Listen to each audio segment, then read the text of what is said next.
전임 법무부 장관과 현직 법무부 장관 1대1 매치가 성사가 된 거죠. 김남국, 최강욱, 이수진, 고민정에 이어서 어떤 신박한 삽질을 해줄까 막 벌써부터 막 가슴이 웅장해집니다. 근데 보니까 이것만 딱 보더라도 감이 오시죠. 뭐 20초 동안 한동훈 장관을 노려봤다는 건데 한번 봐야 되겠습니다. 어떻게 박범계 장관이 이번에 대정부 질문을 제2의 청문회로 만들어준 것인지 같이 한번 보시죠. 이번에 제가 대정부 질문을 보다가 눈에 띄는 게 한 가지 있었는데요. 다른 게 아니라 박범계의 말투였습니다. 희한하게 반말을 하시더라고. 어때요? 법의 원칙을 말씀하시는 거니까요. 그걸 아시냐고. 예. 정부 조직법을 물었는데 위임을 말했어. 여기에 인사라는 두 글자를 넣어야 돼. 뭔가 벌써부터 불안불안한 그런 느낌이 드시죠? 지난번 청문회장에서 이수진 의원을 보는 듯한 그런 장면이 오마주가 되는 느낌이 있는데, 그리고 또 박범계가 질문을 엄청나게 많이 합니다. 포괄위임 금지 원칙 아십니까? 행정조직 법정주의란 말 들어본 적 있습니까? 조세법률주의 아시죠? 죄형법정주의 아시죠? 뭔 놈의 질문이 저렇게 많은지 모르겠습니다. 이게 지금 대정부 질문인 것인지 장학 퀴즈인 것인지 박범계 퀴즈인 것인지 구분이 안 되는 거 아닙니까? 정부조직법 제32조에 법무부 장관이 할 수 있는 업무 범위에 인사가 없다 이 말입니다. 위임은 할 수 없는 범위를 위임하는 것입니다. 해당 부서가 할 수 있는 범위라면 위임이 아니겠죠. 너무나 맞는 얘기 아닙니까? 할 말이 없는 겁니다. 그러니까 반응이 어떠냐?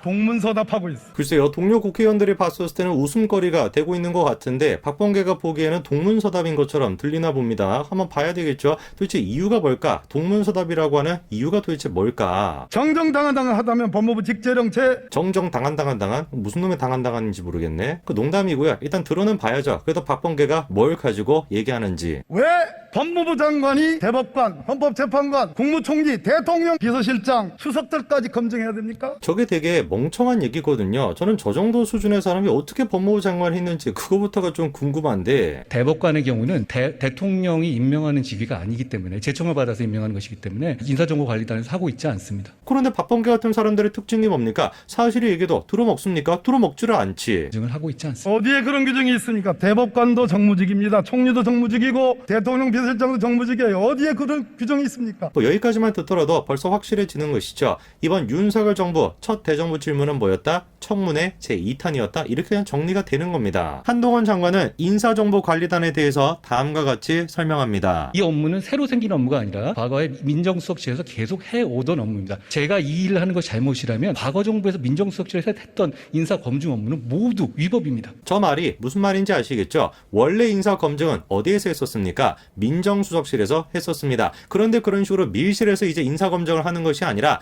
정당한 규칙에 따라서 움직이는 조직에 의해 가지고 인사검증을 맡기겠다라는 거예요. 그래서 민정수석실에서 했던 인사검증이나 지금 하겠다라는 인사검증이나 똑같은 건데, 이게 잘못된 거라고 한다면 그때 했던 것도 마찬가지로 위법한 것이다, 이런 얘기입니다. 당연히 맞는 얘기니까 박범계가 할 말이 없죠. 근데 할 말이 있나 봐요. 틀린 말이고 거짓말입니다. 정부조직법 제14조에 의하면 대통령 비서실은 대통령의 직무를 보좌하기 위하여 대통령 비서실을 둔다라고 되어 있어요. 여기에 대통령의 직무의 가장 중요한 직무는 인사 업무입니다. 틀린 말씀이에요. 야, 이번에 진짜 박범계가 맞는 얘기 한 것 같아요. 정부조직법 14조 이런 전문적인 얘기까지 나오다 보니까 진짜로 맞는 얘기처럼 들리긴 들리죠. 근데 당연히 사실이 아닙니다. 14조는 보시고 6조는 또 안 보시나 봐. 6조에 뭐라고 나와 있습니까? 행정기관은 법령으로 정하는 바에 따라 그 소관 사무의 일부를 보조기관 또는 하급행정기관에 위임할 수 있다. 분명히 이렇게 적혀 있죠. 그래서 한동훈 장관이 이렇게 얘기를 하는 겁니다. 인사 규정을 봐도 그래 나오지 않습니까? 대통령실에 인사 관련 검증 업무를 위임할 수 있다고 원래 규정되어 있었죠. 그 규정에 따라서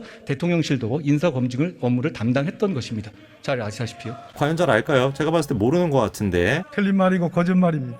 전혀 그렇지 않습니다. 그 법령이 됐거나 논리가 됐거나 하나도 맞지 않으니까 그냥 저런 식으로 우기는 거죠. 무조건 막 거짓말이고 무조건 그냥 막 틀리다라는 겁니다. 근데 뭐 그걸로는 부족하다라고 생각하셨던지 갑자기 또 개인기를 하시더라고. 그걸 한동훈 장관이 지금 하고 있는 거예요. 무슨 조선시대 말투 같은데. 그것도 귀엽게 사투리도 한번 써주시고. 아니면 답니까?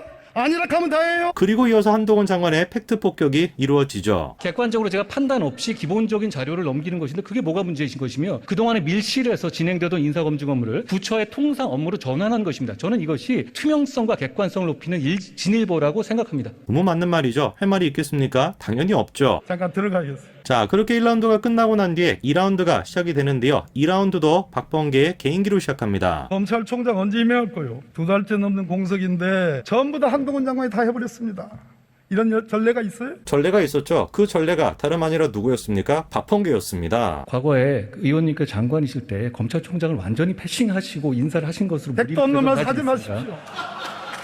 완전히 그냥 코미디를 찍고 계시는 거야. 뭐 어디서부터 준비를 하셨는지 모르겠는데 스크립트까지 짠 거 같지 않습니까? 천부적인 지금 재능이 있다니까요. 개그 콘서트 부활시킬 수 있을 것 같아요. 빨리 개그 콘서트는 박범계부터 섭외하시기 바랍니다. 그 다음에 전례가 한 가지 더 있습니다. 바로 윤석열 전 검찰총장이죠. 검찰총장 없이 인사한 전례는 당연히 있습니다. 지난 정권하에서 윤석열 당시 중앙지검장이 임명될 당시에 검찰총장은 없었습니다. 너무 맞는 말이죠. 그러니까 마찬가지로 할 말이 없습니다. 그랬더니 갑자기 조언을 하시기 시작해. 최소한 다음 검찰총장을 직근에서 보자 하는 검사장급 부장들은 남겨놨어야 되는 겁니다. 내 충고요. 야, 우리 박범계 의원님 볼매신 것 같아. 볼수록 매력적인 그런 사람인 것 같습니다. 근데 충고요. 뭐 이거 어떻게 쓰는지 모르겠는데. 약간 좀 하얼빈에서 쓰는 뭐 사투리 같은 건가? 뭔지 잘 모르겠네요. 네, 이 질문을 안 하려고 그랬는데요. 뭐 여러분도 잘 아시는 것처럼 내가 이 얘기는 안 하려고 했는데 이게 뭡니까? 대표적으로 해서는 안 되는 얘기예요. 안 하겠다라고 하지 말던가 왜 하냐고 얘기를. 이재명 의원 부인의 법카 유용 의혹과 관련해서 경찰청이 우리 장관 소관 아닙니다.